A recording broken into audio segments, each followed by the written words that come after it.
दोस्तों, परदेश में रहने वाले अपनी खुशियां, अपनी जवानियां अपने घर वालों पर निछावर कर देते हैं, क्योंकि घर में रहने वाले किसी एक फर्द को कुर्बानी देना होती है। वो इस बात को भूल जाते हैं, इन्हें अपना भी ख्याल रखना है। बस उनकी जिंदगी में काम और सिर्फ काम होता है। ऐसे बेशुमार परदेसी हैं जिन्होंने अपनी जिंदगी के 10-10 साल परदेश में गुजार दिए, मगर वो एक भी दफा छुट्टी नहीं गए। कभी उन्हें अकामे की वजह से मुश्किलात का सामना करना पड़ता है, तो कभी अकामे की फीस जमा नहीं होती, कभी बहन भाई या बेटी की शादी का मसला आ जाता है, कभी कंपनी की तरफ से तनख्वाह नहीं मिलती। ऐसे बेशुमार मसाइल हैं जिनका सामना परदेसियों को करना पड़ता है। परदेसी जब 1-2 महीने के बाद वापस आते हैं तो उसकी खूब खिदमत होती है, लेकिन जब घर वालों को इस बात का पता चल जाए उनके वालिद ने परदेश को हमेशा के लिए खैर आबाद कह दिया, तो उसे जालिम औलाद और नाफरमान बीवी का सामना करना पड़ता है। दोस्तों, ऐसा ही एक वाकया परदेसी के साथ पेश आया जब उसके घर वालों ने उसे धक्के देकर बाहर निकाल दिया। फिर कैसे कफील उसकी मदद के लिए पाकिस्तान पहुंचा, कैसे कफील ने उसका जनाजा पढ़ाया, फिर कफील ने परदेसी के बच्चों को ऐसे कौन से अल्फाज कहे जो रहती दुनिया तक अमर हो गए, फिर कैसे कफील ने जिंदगी भर किसी पाकिस्तानी को नौकरी पर ना रखा। मोहम्मद वकार, जिसका ताल्लुक लाहौर से था, उसने कार मैकेनिक का काम सीखा। इसके बाद घर के हालात को देखते हुए सऊदी अरब चला गया। मोहम्मद वकार ने सऊदी अरब में 28 साल काम किया। उसका कफील इंतहाई नेक और अच्छा इंसान था। कफील ने मोहम्मद वकार को रियाज में सबसे ज़बरदस्त और जदीद मैकेनिक की दुकान बनाकर दी। उसने अमेरिका और बरतानिया से कंप्यूटराइज मशीनें खरीदी जो गाड़ियों को चंद सेकंड में चेक कर लेती और 200 रियाल फीस लेती। कफील वकार के साथ हिस्सादार था, लिहाजा दोनों महीने का 1 लाख रियाल निकाल लेते। यूं दोनों को 50-50 हजार रियाल आ जाता। मोहम्मद वकार पर दौलत की देवी मेहरबान थी। उसने लाहौर के अंदर बेशुमार प्रॉपर्टी खरीदी, बच्चों को लाहौर की बेहतरीन यूनिवर्सिटी में पढ़ाया। जब वो छुट्टी पर आता तो उसकी बीवी इंतहाई खिदमत करती, उसके उठने बैठने का हर वक्त ख्याल रखती। दोनों मियाँ बीवी एक दूसरे का इज्जतो एहतराम करते। मोहम्मद वकार के 2 बेटे और 2 बेटियां थी। उसने दोनों बच्चियों की शादी बड़ी धूमधाम से की। अपने दामाद को 5-5 मरले के घर भी दिए। उसके बेटे उसे एटीएम मशीन कहते। उसने लाहौर के अंदर 2 किनाल का एक बहुत बड़ा बंगला बनवाया।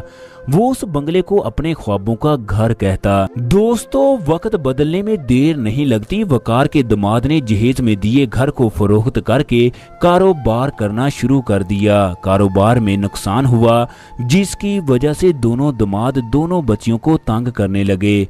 ये वकार के लिए पहला सदमा था। उस वक्त वो सऊदी अरब में था। उसने कफील से बात की वो अब मजीद सऊदी अरब में नहीं रह सकता, वो वापस जाकर कोई कारोबार करेगा। कफील ने उसे समझाया, तुम मेरे दोस्त हो, हमने 28 साल इकट्ठे काम किया, तुम महीने में 1 चक्कर लगा लिया करो, तुम्हें उसी तरह हिसाब मिलेगा। मोहम्मद वकार उसे कहने लगा, अब मुझे गुर्दों का मसला भी है, लिहाजा अब मुझे वापस जाना होगा। चनाचे वकार सब कुछ छोड़ छाड़ के लाहौर वापस आ गया। 1 महीना तो बहुत अच्छा गुजरा। उसने अपने बेटों को कारोबार शुरू करके दिया, मगर उसका कारोबार फ्लॉप हो गया। आहिस्ता आहिस्ता घर में तलखियां बढ़ने लगी। वकार की बीवी ने सारी उम्र अपनी बात मनवाई। वो घर के सारे काम खुद करती, बच्चों की फीस भी खुद अदा करती, मगर अब वो अपनी बीवी को किसी काम से मना करता तो उसकी बीवी झगड़ा शुरू कर देती। अगर वो बेटों को किसी काम से मना करता, वो बेटे जो किसी वक्त उसे एटीएम मशीन कहते थे, वो कहते आपको इस काम का क्या पता है, ये पाकिस्तान है, यहाँ सब कुछ बदल चुका है। दोस्तों, वकार और उसकी बीवी के दरमियान जो मोहब्बत थी वो खत्म हो गई।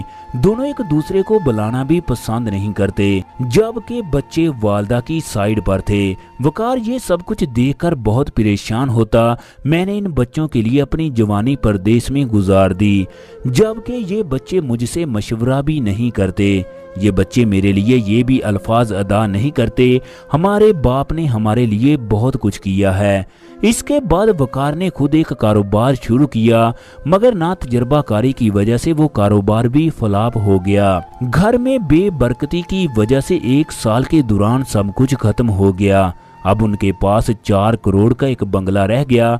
बच्चे चाहते थे कि उनके वालिद इस घर को फरोख्त करके तमाम रकम को बराबर में तकसीम कर दें, मगर मोहम्मद वकार किसी भी सूरत अपने ख्वाबों के घर को फरोख्त करना नहीं चाहता था।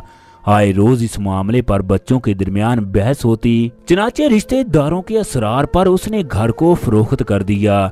बड़े बेटे ने तमाम रकम को अपने अकाउंट में ट्रांसफर करवा लिया। इसके बाद बहन भाइयों ने आपस में तकसीम कर ली। जिसने परदेश में 28 साल गुजारे उसे कुछ भी ना मिला। अब मोहम्मद वकार को कोई बेटा साथ रखने के लिए तैयार नहीं था। चनाचे तमाम लोगों ने माँ के मशवरे से उसे ओल्ड होम में भेज दिया। वकार का दिल उस दिन छन्नी हो गया जब उसके बेटों ने उसके साथ ये कुछ किया। ओल्ड होम में वकार की तबीयत खराब रहने लगी। एक दिन ईशा की नमाज के बाद वो लेटने लगा। उसे सऊदी अरब से अपने कफील दोस्त की कॉल आई। दोनों एक दूसरे का हाल हवाल पूछने लगे। इसी दौरान वकार ने रोना शुरू कर दिया। वो उसे बताने लगा कि मैंने अपनी औलाद के लिए क्या कुछ नहीं किया, उन्हें बेहतरीन जिंदगी दी, मगर इन्होंने ये सब कुछ छीन लिया। वो कफील को बताने लगा, मैं बहुत बीमार रहता हूँ, जिंदगी का कोई भरोसा नहीं, अगर हो सके तो एक बार मुझसे मिल लो। चनाचे तीसरे दिन कफील उससे मिलने के लिए पाकिस्तान पहुँच गया। जब वो मुकर्रा एड्रेस पर पहुंचा तो वकार को देखकर उसकी आंखों से आंसू जारी हो गए। वो आदमी जो महीने के 50,000 रियाल कमाता था, वो ओल्ड होम के अंदर बेआसरा पड़ा है। उसने उसे अपने गले से लगाया और कहने लगा, मेरे भाई परेशान ना हो, तुम्हारा भाई तुम्हें लेने के लिए पहुंच गया है, तुम मुझे अपनी जान से भी ज्यादा अजीज हो। अगले दिन कफील उसे अस्पताल ले गया, उसका इलाज शुरू करवाया, मगर उसकी तबीयत मजीद खराब हो गई, यहाँ तक कि उसकी वफात हो गई। वकार की तदफीन का बंदोबस्त किया गया। उसके जनाजे में उसका कोई भी बेटा मौजूद नहीं था। कफील को इस बात का इंतहाई दुख हुआ। जनाजे के बाद किसी आदमी को लेकर उनके घर गया। वकार के बेटों को कहने लगा, मैंने जिंदगी के 60 साल गुजार दिए हैं, मगर आप जैसे बेहिस लोग नहीं देखे। हमारे सऊदी अरब में वालदैन को सर पर बिठाया जाता है।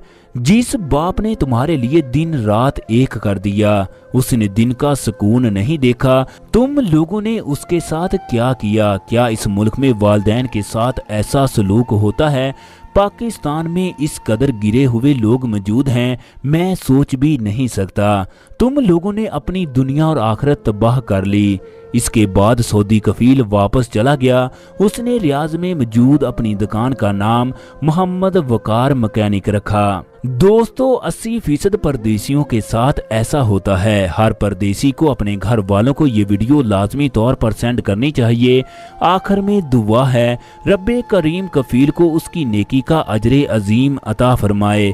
तमाम लोग कमेंट बॉक्स में आमीन जरूर लिख दें। शुक्रिया।